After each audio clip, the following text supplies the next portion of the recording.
Hey guys, what is up? Super K-Man Rocks here, and we are here with my 2024 Spring Playoffs LCK Finals overview and analysis video. It is time for the championship series here in the LCK to determine who will be walking out of the spring split as the best team in the LCK, who will be going to MSI directly into the main stage, and who will have to go through the play-in stage, and more specifically, who is going to be able to either keep or change the narrative that has been pushed the last 3 straight finals in a row. I'm very excited to talk about this series. It's always a blast when these two teams play against each other, even when the games are predictable, which, let me spoil it a bit, they were not. They were not easy, predictable, boring, obvious games. They were bangers. They were fun games, some of the best that the LCK has had all year long. But even when they are, the storylines are still relatively interesting. So I'm excited to talk about it. I hope you guys are excited to hear about it. Let me know down in the comment section below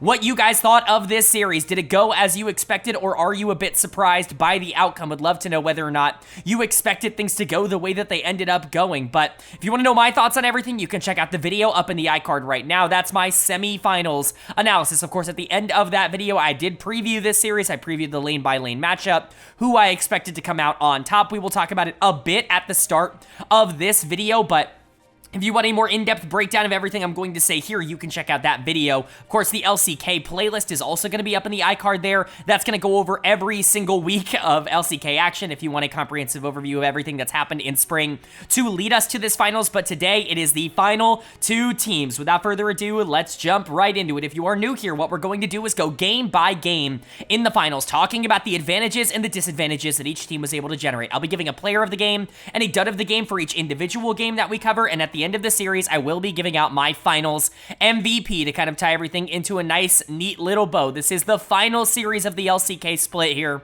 in spring, and so nothing to preview, nothing to talk about. It's just MSI after this, and so this is it for both of these teams. So without further ado, let's jump right into the analysis. And boy, is there a lot of good things to analyze. Of course, it is the finals. It is a matchup between the number 1 seeded Gen.G and the number 2 seeded T1. The two teams that I think everybody expected to be in this spot, maybe not going into like the semifinals, but going into the playoffs, coming out of the regular season. I think a lot of people saw these two as the best teams in the LCK, and you know what? There really haven't been a lot of upsets in the LCK over this year. T1 really being one of the few teams to suffer a couple of them. Losing to Hanwha Life, I would say, in the regular season was a bit of an upset, and then of course losing to them in a sweep in the playoffs. At the start of the playoffs was not ideal, but they make their way through the lower bracket. They beat Hanwha Life in a revenge series in the semifinals to get here. Gen.G not facing nearly as much hardship, I guess. Their series have not been easy. I certainly don't want it to seem like they've coasted their way into the finals here. DK definitely put up a fight. They have a very weird matchup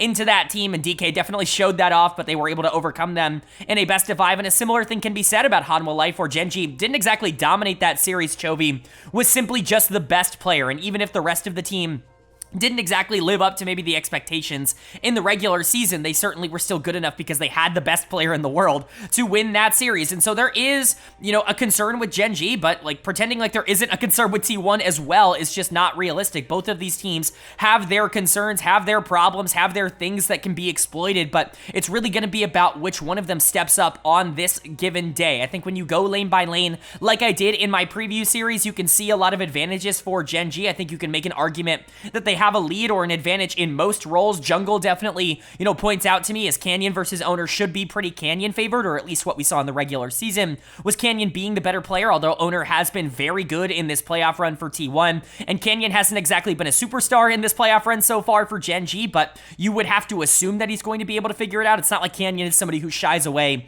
from the big moment. We know he steps up when it matters the most.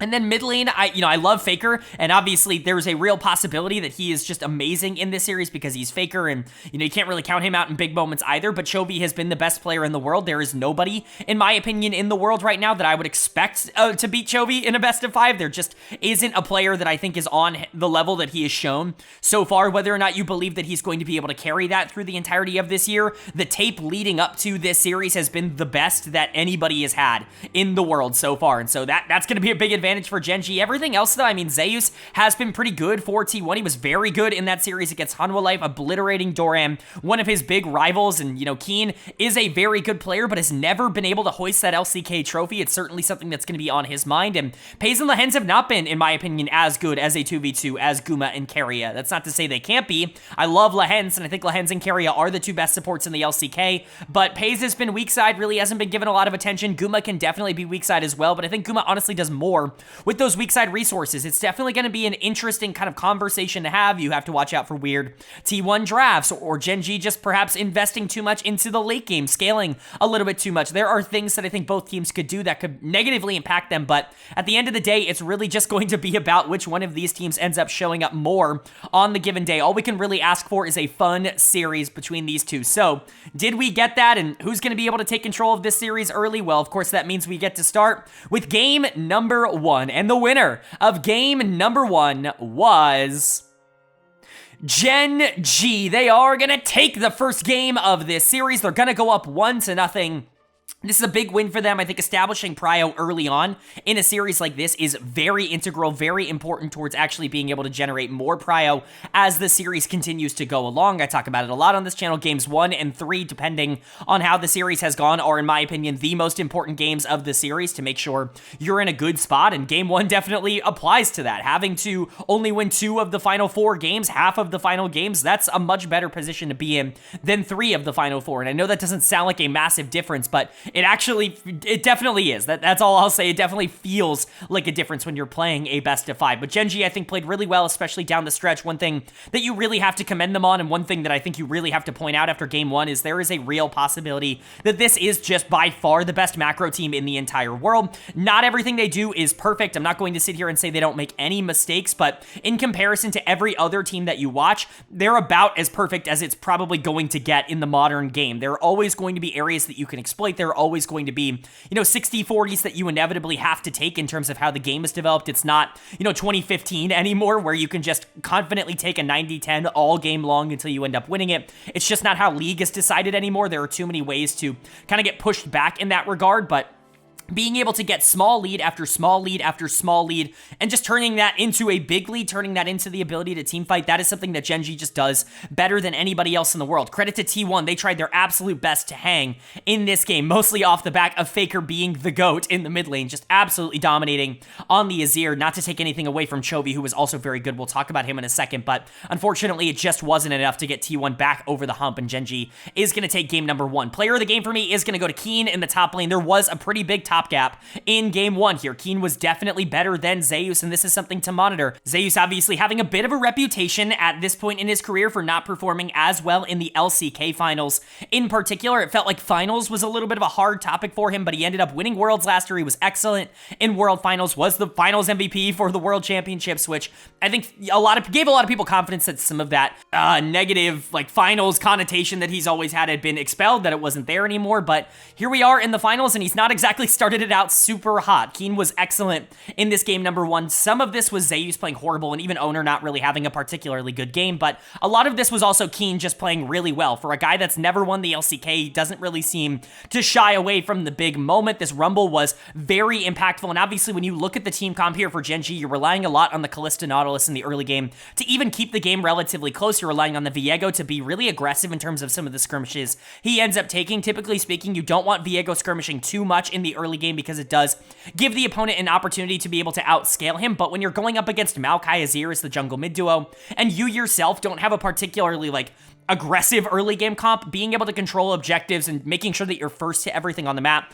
that's the Viego's job, and Canyon did a great job of that, but Keen was super impactful in a lot of the fights on the Rumble. Rumble Ultimate can still be a massive difference maker. I know this champion hasn't exactly been a game breaker when he's been played in the playoffs so far, but one of the reasons I've never really been out on the pick is because when it does work, it does just straight up win the game. When it is able to take over, it is one of the scariest things to end up facing. So credit to Keen. Again, I thought Chovy was excellent in this game on the Corki. His team fighting is really exceptional. I still think Corki is a really bad pick, at least in terms of everything else that you can pick in the meta. Talia, it was Orianna. They were banned in this game, so I understand if you want something that can be a bit more reliable, Corki can definitely fill that void, but there are things like Vygar that I personally prefer over Corki that I think give you you a bit more stability. That being said, Chovy is probably the best Corki in the world right now, at least in terms of the performances he's offering in those team fights. He plays relatively safe. He got caught once in this game that was a little bit poor from him, a little bit of poor positioning, but outside of that, he was near perfect and he was excellent in a lot of the critical moments. And then, like I said, Canyon, I think, did a really good job on the Viego. When you're playing Viego into something like Maokai, ironically enough, you do kind of have to be the aggressor. You do need to kind of keep your foot on the gas, because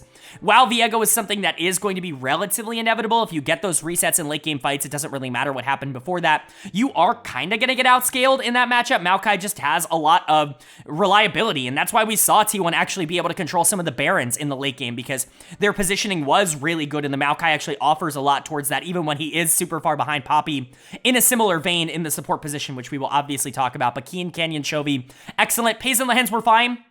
A couple of really bad positioning moments from Pays that weren't punished, but at the end of the day, Gen.G just needed their best players to step up, and that's what happened. And then for T1 on the other side, topside really let them down here in game number 1. Zeus is going to get done of the game on the Aatrox. This is kind of his signature pick, but a lot of the negative things that we saw out of him in the regular season are kind of coming back, at least in this game number 1. He had a lot of really positive moments, and to me, he had one of his more consistent regular seasons in a while, but he still doesn't play perfect. Like, he is still leading the entire league in isolated deaths on the top side, and these are the kinds of games where you can understand why. Gets counterpick is, saved. R5 is saved for him, and he goes for the Aatrox, something that he knows how to pilot well, should be relatively good into the Rumble early, and is going to have an impact on team fights similar or comparable to the Rumble in the late game, especially if he's playing from a neutral state, but none of that happened. Zeus was really poor in terms of not being caught out in this game, being able to frontline for his team, and doing the thing that Aatrox needs to do, which is separate the front and the backline from each other. Give Gen.G a lot more of a difficulty being able to protect their big damage carries, things like the Corki and things like the Callista. That's something Aatrox does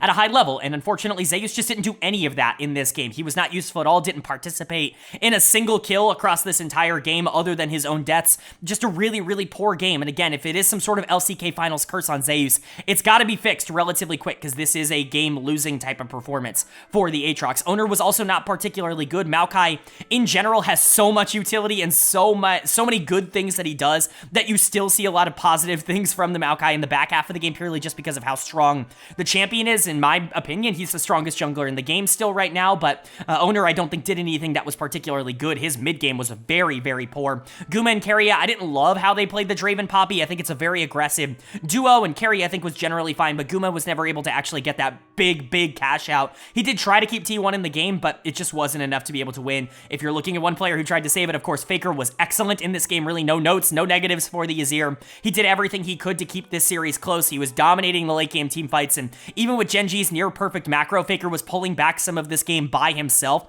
purely because of how well he was playing the fights, but it just wasn't enough. When you're 1v9, like he kind of was in this game, it's just hard to win that against a team like Gen.G in the finals. And so, T1 at least showing some fight, some resolve. Faker was excellent, but Gen.G going out to an early lead, is that going to be able to stick, or is T1 going to be able to tie up the series in game number 2? You definitely don't want to fall down 2-0 to Gen.G. Winning 3 games in a row against this team does feel relatively impossible. So big game for T1 here, big game for Gen.G. Who's going to be able to take it? Well, the winner of game number 2 was T1. They are going to take game number 2. We are going to have a tied series at 1 apiece, and now I am excited. These first 2 games have been amazing. I've been pretty critical of the LCK over the course of this year for having predictable and slower paced games, especially in comparison to other regions, where even if the quality of gameplay has definitely been lower across the board, I would say, in the world this year than it was last year, I think the games have been more entertaining in a lot of the other regions.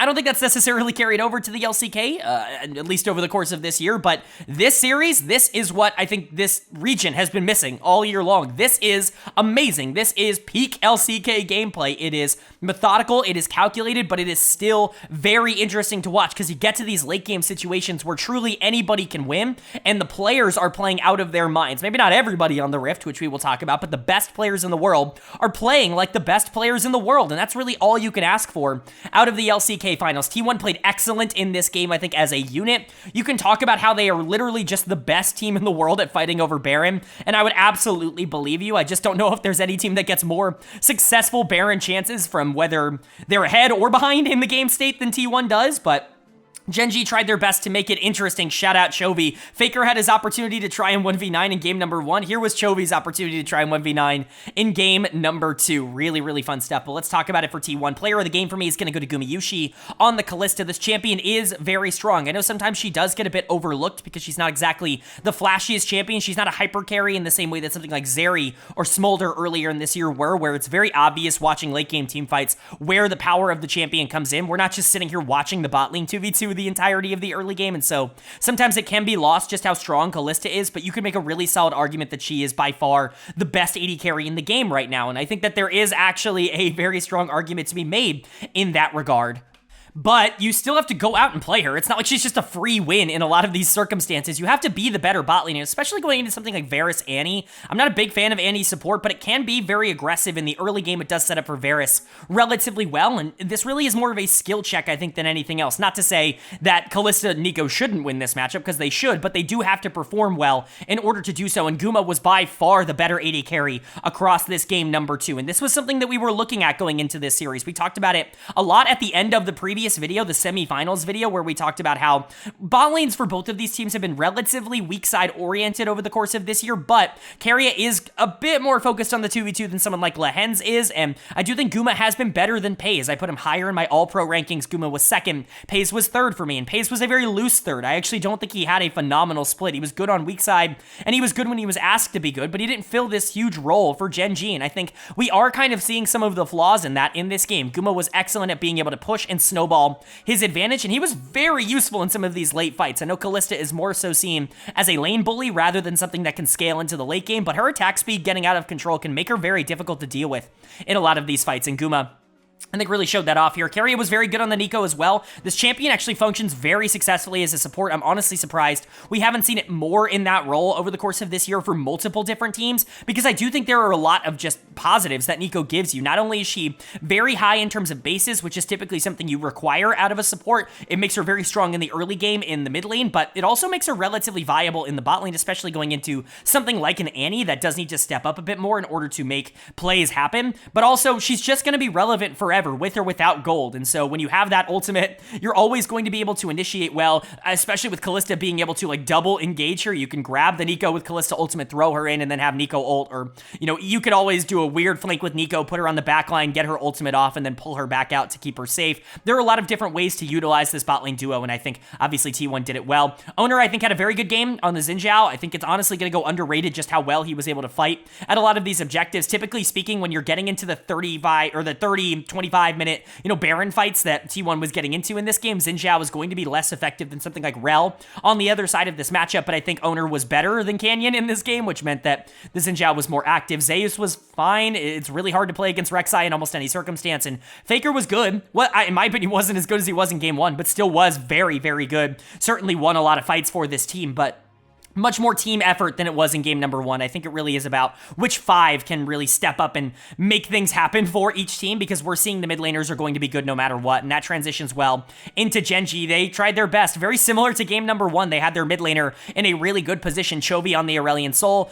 Really, the trend that we're seeing is if your mid laner is pulling the game back and getting a quadra kill in a pivotal late game fight, then you're probably going to lose the game. That Faker did it in game 1, Chovy does it in game 2. Pretty funny kind of turn of events there, but one big misposition mistake, I would say, from Chovy in the back half of this game, in the final fight of this game, ended up costing them. You can't really be making that one big mistake. It's certainly something that's going to be monitored, but it's far from his fault that they lost this game. I mean, it's really hard to blame him. Paze is going to get dead of the game. He was bad in this game. His positioning errors in a lot of these fights really cost them. Varus is not a champion that should be exploitable in the way that he was here. I just do not think Paze played well, and this is going to be something to be concerned about, I would say, as a Gen.G fan moving forward. Can Paze actually step up to the same level as the rest of his team? Everybody else was excellent this year. Paze took a couple of steps back, in my opinion, from his 2023 season, and that has definitely continued into the playoffs. Lehens also on the Annie just wasn't all that useful. Nico was way more valuable on the other side, and the Kalista was able to snowball because of it.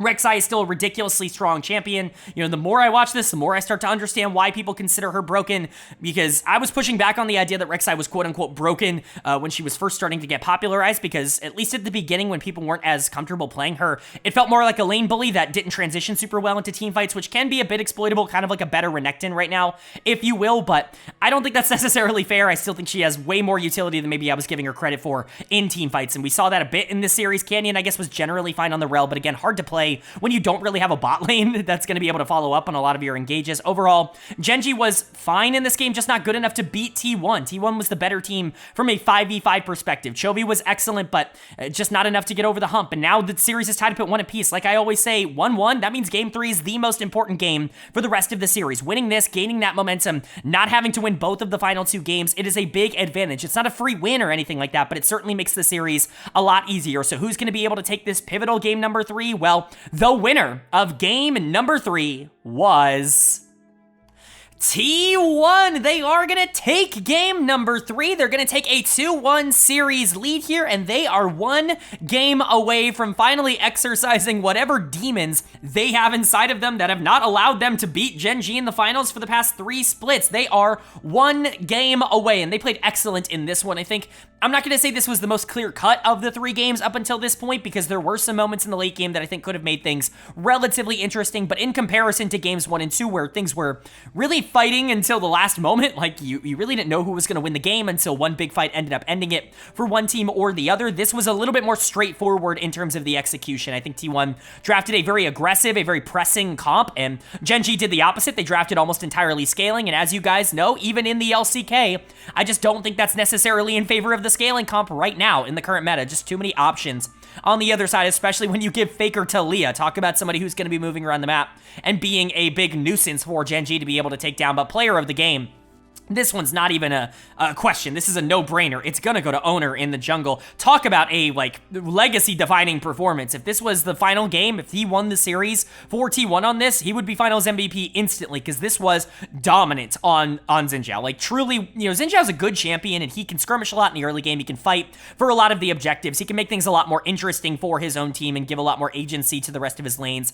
However, he's not really that champion that we've seen, like, dominate and take over the meta and really just make things a lot more difficult for everybody that he plays against. He's just a good champion, but Owner made him feel ridiculously broken in this game. He was excellent in game 2 on this champ. He was way better in game 3. Canyon, on the other side of this, got canyoned by Owner, which is genuinely ridiculous. Just amazing stuff from a player that we've kind of been waiting to see step up. He always has played better in big moments. You know, we were criticizing his regular season last year, especially when Faker wasn't in the lineup, when he was legit like a bottom 3, bottom 2 jungler in the LCK, when he had to play with, you know, anybody else in the mid lane. But when you get to these big moments, Owner has always felt like a player that is very willing to just turn it on, to become that guy, and that's exactly what he did here in Game 3. A truly phenomenal, fantastic, whatever big word you wanted to use, a truly sensational jungle performance from Owner, a game-winning one. Guma and Keria continue to be the better bot lane by a pretty considerable margin on the Lucian Nami. We will get into Pays and Lehens, but they are not playing well at all right now in this series, and they could quite frankly cost Gen.G this entire series if they continue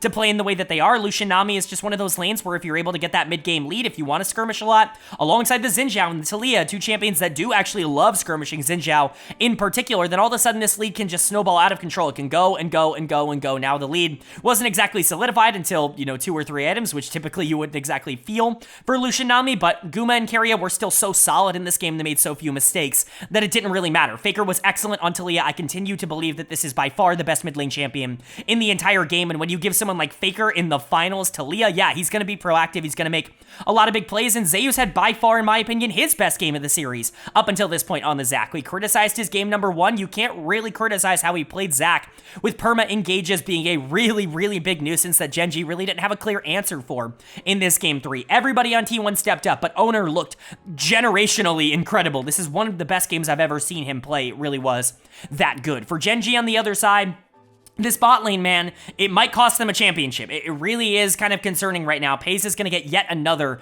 dud of the game, the second straight one for him. I'm not sitting here and saying that these guys are bad players, but they are playing like bad players right now. Paze has been a bit of a concern, a bit of a point of criticism throughout this entire playoff run, and that has definitely translated into this final series, and Lehens has really not stepped up and made it better, although I don't know how much you can do on the Lulu in this particular instance. Aphelios Lulu is just weak.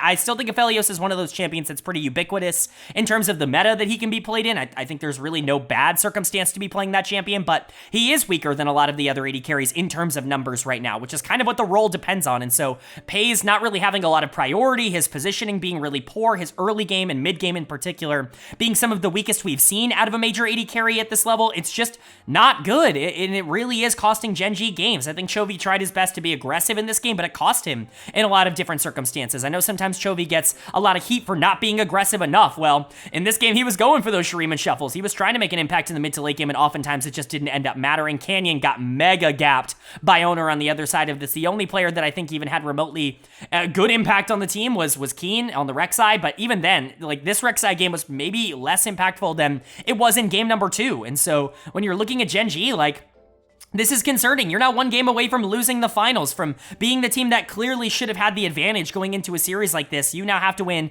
both of the final 2 games in order to keep your finals hopes alive, to go into MSI as the #1 team from the LCK in the main stage. And that's going to be difficult. T1 looks like they are clicking on all cylinders, but it has to start with the bot lane being better. If they're going to play like they did in this, game, or in even game number 2, they are going to lose this series. It is as simple as that. But for T1, you just have to keep your foot on the gas. You cannot let it off. Gen.G is simply too good of a team. If you give them an inch, they will take a mile, and so the series is far from over, but it is do or die. Can T1 close out this series in 4 games, or is Gen.G gonna push us to a Silver Scrapes game number 5? Well, the winner of game number 4 was Gen.G. They are going to take game number 4. They are going to keep this series alive for at the very least one more game, and we are going to a Silver Scrapes game number 5. This is the first time in many years that the LCK has gone to 5 in the finals. We've gotten very used to 3-0 sweeps, non-competitive series, just generally the finals in the LCK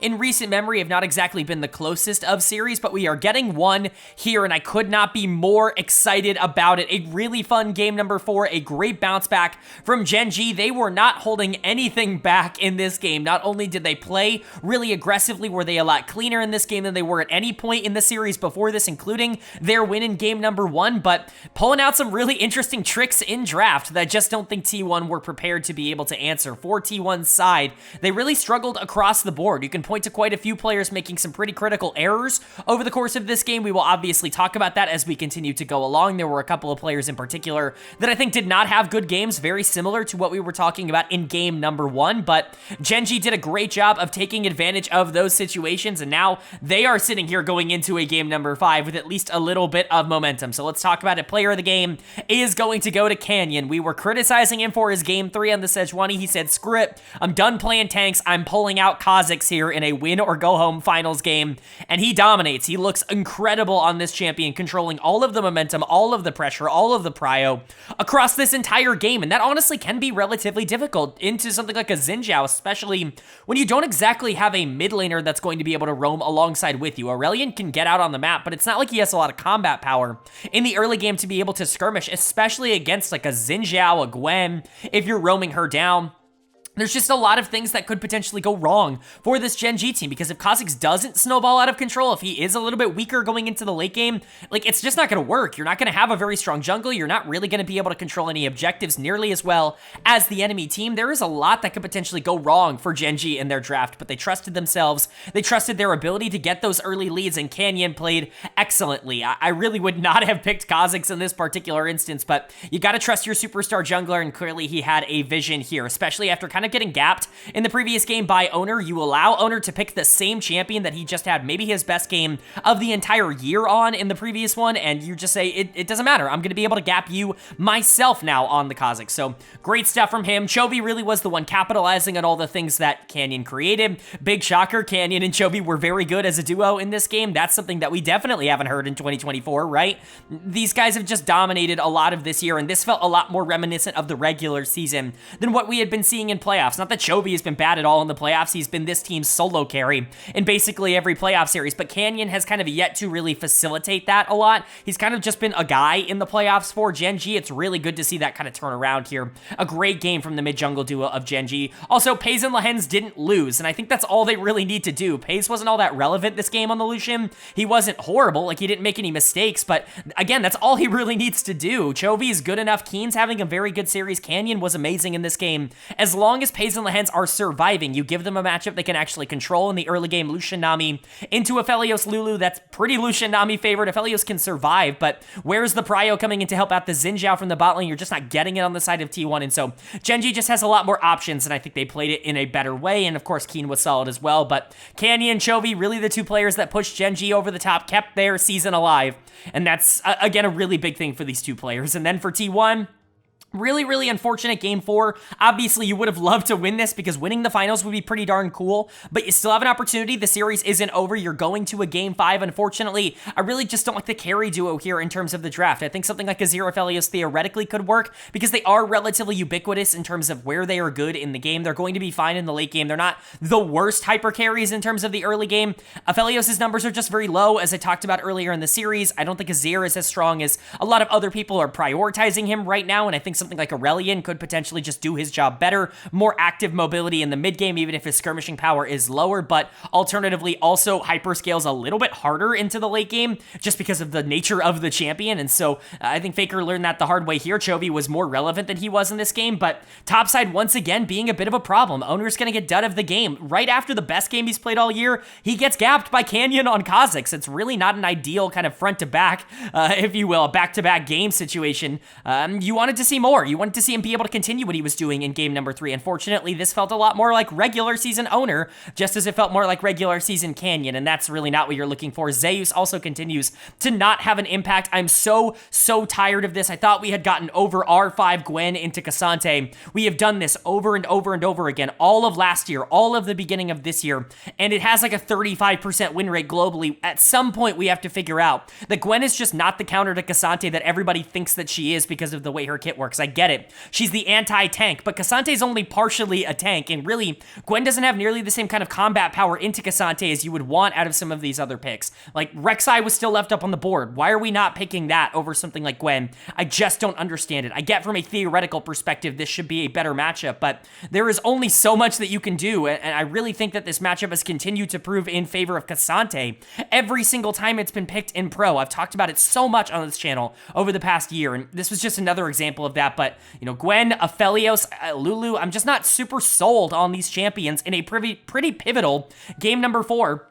And now they're going to a game 5. I'm not going to sit here and say T1 can't win it, but their draft has to be better than this. And for Gen.G, you have a bit of momentum, but it all doesn't matter. It all comes down to one game. This has been the most exciting series in the playoffs by a ginormous margin for the LCK. This has been the most exciting finals in over half a decade almost. I can't even remember since, like, I don't know, 2018, like that Griffin finals from back in the day. That I can't remember a finals that's been this interesting, this back and forth. I'm really excited to see what happens, but it all comes down to this one game. Who's going to be going on as the champions and who is going to fall into second place? Is it going to be Gen.G? Is it going to be T1? Well, we'll find out now because the winner of game number 5 was Gen.G. They are gonna take game number 5. We get the most fun finals that we have gotten in the LCK in many years, but the result stays the same. Gen.G walk out with the 4-peat, and they are once again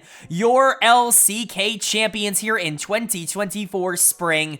Congratulations to this team. They went down 2-1 in this series. There was some adversity, not only in this series, but in their entire playoff run. DK was not an easy series. You know, Hanwha Life was not an easy series. They didn't get a free pass to this finals, to this championship. They had to earn it, but earn it they absolutely did. They went out here in game number 5 and they played really well. They dominated the game. They played their slow, control-oriented style, and T1 just didn't have the juice to be able to win this one. So credit to Gen.G. You know, T1, they picked all of the things that I think had been working for them and for this team throughout the entirety of this series. You've got the Xin Zhao in the jungle from game number 3, you've got the Lucian Nami that really affected both games 3 and 4 in both teams' favor. And then Orianna, which was available for, I think, the first time in the entire series here for T1. It had been banned out by Gen.G for essentially the entirety of the series, but 3 AD carry bans, well, I should say 2 AD carry bans and a support ban in the Ashe coming in from the side of Gen.G in the final game left that Orianna open. They essentially dared them to pick it. You know, Faker did. It's Faker's Orianna, but Chovy was on the other side with Corki, another champion that I've really ragged on, and it ended up working out for them. So credit to Gen.G. Unfortunately for T1, they are not able to rewrite the story. They are not able to overcome the boogeyman that they have really kind of struggled at over the past couple of years. They'll have their opportunities more so in the future, I'm sure, but tonight, it's all about Gen.G. Player of the game and player of the series is going to go to Keen. In the top lane, he was awesome this series. He finally gets his first LCK title that almost feels impossible. Afrika's best player of all time, somebody who really rose to prominence back in 2018 and 2019 when he was starting to take over in a lot of these games. He stuck with the franchise, he stuck with the organization until he couldn't anymore. He comes over here to Gen.G with this super team, with Canyon, with Lahens, with Pays, with players that he has played for before, and he's able to reassert himself as one of the best top laners in the league like he did last year on KT Rolster, and he is able to walk out with his first ever LCK title. He is now, I believe, the first person to do this, but he, I believe, is the first person to finish in every possible position in the LCK from 1st to 10th. Every single one of them. 1, 2, 3, 4, 5, 6, 7, 8, 9, 10. He has finished in those places at some point in his career. Genuinely astounding for him to have such an up and down resume, but for him to get to the mountaintop now, he has absolutely earned it, and he was fantastic in this series. Zeus we'll talk about in a minute, but he did not live up to the billing. Another LCK finals going by where Zeus just wasn't quite good enough, and we'll talk about that when we get to T1, but Keem really took advantage of that. The Cassante game here in Game 5 was excellent. I think you could associate it a lot more with a team victory, but I think Game 1 is also one game that I really want to point out where he was excellent on the Rumble, really able to take over a lot of the fights, able to control a lot of the tempo. I think it's debatable whether or not you want to give Finals MVP to Keen, but I do personally believe that he was the most impactful player in this series. I think it is very close, though, because I think Chovy was essential for this team. He actively saved the series multiple times for them. I'm thinking not only Game 4, where he was excellent, but even Game 2 on the Aurelion Sol, trying his best to bring that back for his team. Game number 1, he was dominant on this Corki, and he was still very good here in Game 5. Just a great performance from Chovy, who has, at this point in time, solidified himself as the best player in the world. I've said it previously, there is no conversation to be had right now for me. Chovy is the best player in League of Legends until proven otherwise. He is an LCK champion for the 4th time in a row. He is the first player in the history of the LCK to win 4 straight titles. Nobody, including Faker, including, BDD or anybody else that you want to put up as a historic Showmaker, Canyon, whatever historic rival you want to put up, Ruler, nobody has won 4 LCK titles in a row except for Chovy. This puts him in elite company. At some point, we have to start talking about him as a guaranteed top 5 player of all time. Obviously, I'm not trying to sit here and say that his legacy is defined. An international title would certainly help ease a lot of concerns, but domestically, there is a strong argument to be made that he is the most accomplished player in LCK history, and that is a crazy statement to make. Of course, Canyon winning another title here. He had kind of been viewed at the very least as being on a downward trajectory in his career. Last year was probably the worst he's ever played, and really he didn't play particularly well a lot in 2022 outside of Worlds, and so there really were concerns for Canyon coming over to this team, whether or not he was going to be able to adapt to being a little bit of a lower resource role on Gen.G, but you know what? He has been a perfect addition for this team, and he was great on the Poppy, Pays, and Lahens. While they certainly struggled and had their problems, not only in this series, but throughout the playoffs, they got over them here for game number 5. Pays clearly spent all of his energy charging up for this game number 5 because it was by far the best he has played all playoffs long. This was a very good Zeri game, and the Annie was also very valuable, even if I don't love the champion selection. Overall, Gen.G did everything that they were supposed to do, and they are champions once again for the 4th time in a row. For T1, they fall at the hands of Gen.G for the 4th time in a row in the finals. I'm not not going to sit here and say that this is a back-breaking defeat for T1. They have been in this situation before, and they've still gone on to perform internationally very well. They beat Gen.G at MSI.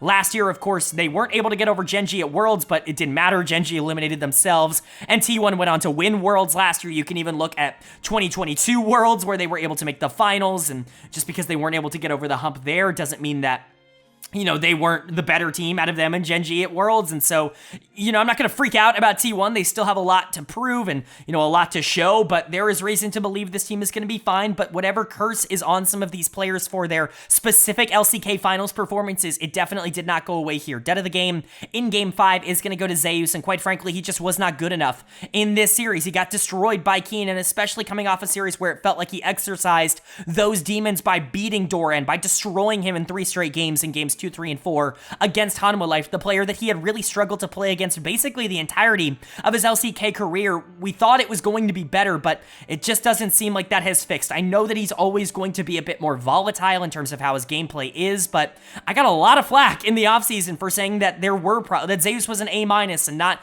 an A+ player. That's because you will get performances like this every so often, and unfortunately, this is just not good enough. I still think that he can reach that, you know, ceiling where he is consistently the best top laner in the world, but right now what you're getting is, you know, a couple of weeks where he's the best top laner in the world, and then a couple of other weeks where he's not, and so you really want to see some level of stability, some consistency come out from him as a player, but it just wasn't there in this series. Owner as well, in all 3 of their losses, was also just not good enough. I mean, Game 3 was great. Game 2 was really good from him. Their wins, he was very active and very forward, but in their losses, he lost pressure so early on a champion that can't really afford to do that. He lost his confidence, he lost his momentum, and it really did show some of the flaws that I've talked about for a long time with him as an individual player. Somebody who is really good at snowballing the game out of control, specifically through winning lanes, but when things go wrong, he's not an elite jungler, and that's why I had him as a B+ and not an A-graded player going into the year. Again, I'm not trying to sit here and lambast these players, but a lot of the problems, a lot of the things that went wrong in this series, in my opinion, are things that have gone wrong for this team in the past. They're not new problems. They're not weird things that have popped up and shown up, and they're one, you know, it just so happened they ran into this specific issue on this day. These are consistent weaknesses in their games that I do think good teams can exploit. Now, are they always going to be there? No. Owner's a player who typically plays better in big moments, and a lot of times those problems end up going away, and a lot can be fixed when Faker and Guma are playing really well, which they did for a lot of this series. Gumayushi was excellent throughout a lot of this series, and honestly, he tried his best to win this game number 5. Even on Lucian, if he was on a champion that had more proactivity, perhaps he could actually do something in this game to bring it back, but just not enough firepower. Faker was obviously amazing throughout a majority of this series, just, again, didn't have the juice on Orianna here in Game 5. Keria was solid. It just was the top side for me that really let T1 down. And again, I'm not trying to sit here and say that these players aren't good enough to win Worlds. You can clearly win Worlds from them, or with them, because this group of 5 did win Worlds, but pretending like they don't have issues, like this highlights some of the problems. That even being said, they played really tough in this series. This is the best LCK finals we've gotten in years, and certainly better and more interesting than anything we've gotten in the playoffs leading up until this point, where the games have been relatively predictable and relatively slow. These were action-packed games that were back and forth where both teams had a chance. T1 still is dominant around Baron even when they're 10k gold down. It doesn't even really matter. There's a lot of things to like about T1, but there are also things to clean up, and unfortunately it did cost them in this finals. But for Gen.G, congratulations, you have won your 4th straight title. These players have come together, this super team has worked, and it's activated, and they're going to be going to MSI as the #1 seed from the LCK. All right, but that is going to do it for my LCK Spring Finals overview and analysis video. Gen.G are your 2024 LCK Spring Split Champions. T1, runners-up, of course, still heading to MSI, but they're going to have to go through the play-in bracket. Perhaps that could potentially be an advantage for them. We've seen teams get more used to the meta through the play-in stage, and especially when you're as talented as T1, that could be a big thing moving into the actual main stage bracket. We've seen this team step it up internationally, especially, so I'm really excited to see what happens, but, you know, we can't count out Gen.G just because this organization hasn't exactly lived up to expectations in recent years internationally. There are a lot of players on this team that are brand new to this org, bringing in players like Keen and Canyon and, you know, Lehens, and, you know, there are a lot of reasons to believe that things could go better for Gen.G, so I'm excited to see what the LCK could do at MSI. Those two teams are the right two to send. I think in the grand scheme of things, this finals definitely proved that, but would love to know you guys' thoughts on everything down in the comment section below. What did you feel about the LCK over the course course of this entire split. Was it fun? Was it not fun? I'd love to know your thoughts on everything, of course.